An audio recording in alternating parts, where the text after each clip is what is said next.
फिर मुझे वापस इन लोगों ने विधानसभा में भेजा। लेकिन 13 के अंदर उद्भव हुआ नरेंद्र मोदी का गुजरात का, और उसकी जो हवा और उसकी जो अपने गंदी राजनीति, सांप्रदायिक राजनीति जो शुरू हुई, गुजरात के लोगों ने आकर के जो विश्व यहाँ पे किया, उसकी वजह से 2013 के बाद हम नहीं जीत पाए। 2023 में हम जीतते रह गए। ये जो ग्रामीण क्षेत्र की बैठक है, इन लोगों ने 4,500 वोटों से 158 वोटों के जिता के भेजा। शहर के अंदर मार खा के आरएसएस का गढ़ है मैडम। राजस्थान में 2 ही प्रांत है आरएसएस के, एक जयपुर है और एक चित्तौड़ है। यहाँ विश्वमन हुआ, एक घटनाक्रम हो गया था और उसके अंदर एक हत्या हो गई थी। उस हत्या को उन्होंने वापस घर घर जाकर के पहुंचाया। उसमें मेरा कोई दोष नहीं, कांग्रेस का कोई दोष नहीं। आपस के अंदर दोनों अलग अलग संप्रदाय के लड़ पड़े और वो हमारे लिए दुखदायी साबित हुआ। कुछ और कारण रहे थे जो भाई नरेंद्र सिंह राठौड़ ने इंगित किए हैं, उनका मैं जिक्र नहीं करूंगा, लेकिन वो हुआ। मैडम, मैं खुद भी 8 राज्यों के अंदर चुनाव पर्यवेक्षक के रूप में गया हूं। मैं जिले का प्रभार भी मुझे दिया। गुजरात में भी मैं 4 बार पर्यवेक्षक के रूप में रहा। अमरेली में रहा, ऊंझा में रहा। अभी हाल ही मुकुल वासनिक जी ने मुझे इस चुनाव के अंदर पाटन के अंदर पूरी लोकसभा का इंचार्ज बना के वहां पे भेजा। यूपी के अंदर 4 बार गया, एमपी में मैं 2 बार गया, जम्मू कश्मीर गया, बिहार में मैं 2 बार गया, पंजाब में मैं गया, मध्य प्रदेश में मैं 2 बार गया। कहने का अर्थ है कि जो जिम्मेदारी दी पार्टी ने उसको मैंने बराबर निभाया है। और एक बार तो उत्तर प्रदेश में अशोक गहलोत साहब ने मुझे 16 विधानसभाओं की जिम्मेदारी दी कि सारा तेरे को सुपरविजन करना है। और उन्होंने मुझे पूछा कि क्या रहेगा, क्योंकि आप पर्यवेक्षक हैं, आपकी नजर एक अलग पहचानती, उड़ते तीर को, उड़ते पंछी को हम लोग पहचानने की नजर रखते हैं, उन्हीं को भेजा जाता है। जो ईमानदारी से काम करते हैं उन्हीं को भेजा जाता है। तो मैंने कहा 16 सीट में हम 1 सीट जीतेंगे, 1 हम मार्जिन पे। ये कौन सी जीतेंगे? मैंने कहा जो अपना कैंडिडेट जेल में बनता वो जीतेगा और दूसरे हमारे जीतने की स्थिति नहीं है, वही जीता 11,000 वोटों से। तो निवेदन है कि मैं मध्य प्रदेश के अंदर भी गया, जिला जिस तरह से आप यहाँ पे पधारी है, मुझे भी दतिया जिले का इंचार्ज बनाकर के भेजा। मुकुल वासनिक साहब ने वहां मुझे भेजा, मैं वहां पे गया। मेरे ऊपर भी वहां दबाव की राजनीति बहुत हुई। केंद्र के नेता सक्रिय थे, राज्य के नेता सक्रिय थे, और 2 बड़े नेता चाहते थे ये बने, 2 बड़े नेता चाहते थे ये बने। अभी तो राहुल जी ने बहुत अच्छा काम किया कि एक-एक कार्यकर्ता की राय ली जा रही है। एक वो निर्वाचन मंडल होता था, उसमें हमको उनके आधार पर ही वो सब हमको रिपोर्ट पर देनी पड़ती थी। मुकुल वासनिक साहब ने मुझे कहा कि वहां जाके फेयर इलेक्शन करा करके आना। अशोक गहलोत साहब से मैं मिलके गया।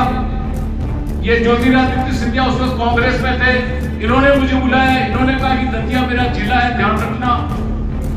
वहां के पूर्व मुख्यमंत्री दिग्विजय सिंह जी ने मुझे कहा कि इसके अंदर तुमको ध्यान रखना है। लेकिन मैडम मैं आपको बताऊं, क्योंकि हम लोग न्याय की कुर्सी पे हैं, और न्याय अगर हम लोगों ने नहीं किया, हमने कलम अगर ढंग से नहीं चलाई, तो हम कांग्रेस जो हमारी मां है उसके हत्या करने जा रहे हैं। इसलिए मैंने वो न्याय किया वहां पर, और जो वहां पे सही था उसकी लाके रिपोर्ट मैंने दे दी, और वो वही हुआ तो मैंने लिख करके दिया वहां की भावना का रूप। और जो बहुमत आया, फेयर इलेक्शन कराया, पूरी तरह से एकदम कांच की तरह हर चीज साफ रखी, ताकि किसी तरह का जो अखिल भारतीय कांग्रेस कमेटी ने मेरे पे विश्वास व्यक्त किया है उस पर किसी तरह का प्रश्न चिन्ह नहीं है। हमको भेजा जाता है कि आप कौन चुनाव के अंदर ठीक उम्मीदवार है, कौन नहीं है, इसके जाकर के आप हमको दीजिए रिपोर्ट। अगर हमने उस वक्त गलत रिपोर्ट दे दी तो हम पार्टी के साथ बहुत बड़ी गद्दारी करते हैं। आप एक बहुत बड़े परिवार से आई हैं, आपका बहुत अच्छा अनुभव रहा है। गुजरात में आपने बहुत अच्छा संगठन सृजन का काम किया है, और आप, क्योंकि ये तो धर्म युद्ध है, भगवान श्री कृष्ण ने महाभारत में कौरव और पांडव, कौरवों की संख्या बहुत अधिक थी, पांडव धर्म के ऊपर थे, और कृष्ण भगवान थे धर्म के साथ पांडवों के साथ में तो विजय हुई पांडवों की उस महाभारत के युद्ध में। तो आज वही चीज है कि आपको और हमको हर हालत के अंदर, मैं आपको बताऊं, मेरी 70 साल मैंने अभी पूरे किए, 71वां मेरे को रूप से आपके मन में कांग्रेस के प्रति जो जिम्मेदारी है, वो डर है, वो आपने दिखाया है, इसीलिए आप इतनी बड़ी संख्या में आए हैं। तो निश्चित रूप से मैं आपका हार्दिक स्वागत करता हूं और मैं तो इस मौके पे पुष्पेंद्र जी भारद्वाज से निवेदन करता हूं कि आपके सामने जो चुनाव लड़े, भजन लाल जी को तक ये बात पहुंचाता हूं कि राजस्थान में और विशेष रूप से चित्तौड़ में सारे किसानों की फसलें पूरी तरह चौपट हो गई है। तो आप उनके बाद आप सामने चुनाव लड़े, तो आप हमारे माध्यम से हमारी बात वहां तक पहुंचाएं और कहे कि किसानों को मुआवजा के लिए वास्तव में फसलों को मुआवजे की जरूरत है जो वास्तव में फसलें खराब हुई है।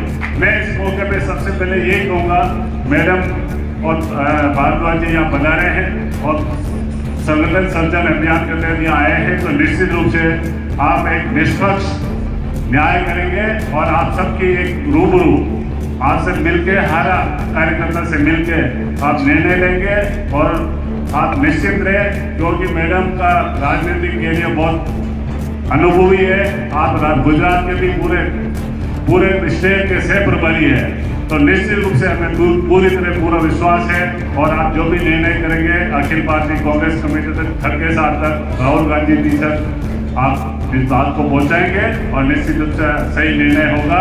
आप इतनी अच्छी संख्या में आए, आपका मैं तहे दिल से हार्दिक स्वागत और अभिनंदन करता हूं और बाहर से पधारे अतिथियों का स्वागत करता हूं। जो संगठन सृजन अभियान है, इस कांग्रेस का एक सृजन अभियान है, नव कांग्रेस का रिफॉर्म हो रहा है।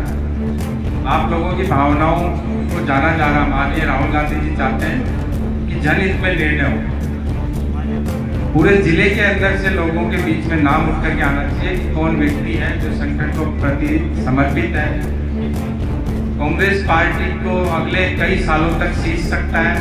हम देखते हैं चुनाव के टाइम में टिकट नहीं मिली तो लोग छोड़ के दूसरी तरफ चले जाते हैं, विरोध में खड़े हो जाते हैं, कांग्रेस के कार्यकर्ताओं को बरगलाने लग जाते हैं। हमें ऐसा अध्यक्ष नहीं चाहिए, हमें ऐसा अध्यक्ष चाहिए कैसी भी विषम परिस्थितियां हो उसके अंदर कांग्रेस पार्टी के लिए खड़ा है डट करके। ऐसा चाहिए या नहीं चाहिए? और आपके भावनाओं की कदर करने के लिए एक हमारे बीच में संगठन के प्रति समर्पित एक सिपाही, राहुल गांधी जी की टीम की एक मजबूत सिपाही हमारी बहन आपके बीच में आई है, जिनके पिताजी का हिंदुस्तान की राजनीति में एक बड़ा नाम, अच्छे संस्कारों के साथ में नाम रहा है, जिन्होंने देश को की राजनीति को नई दिशा और दशा देने का काम किया।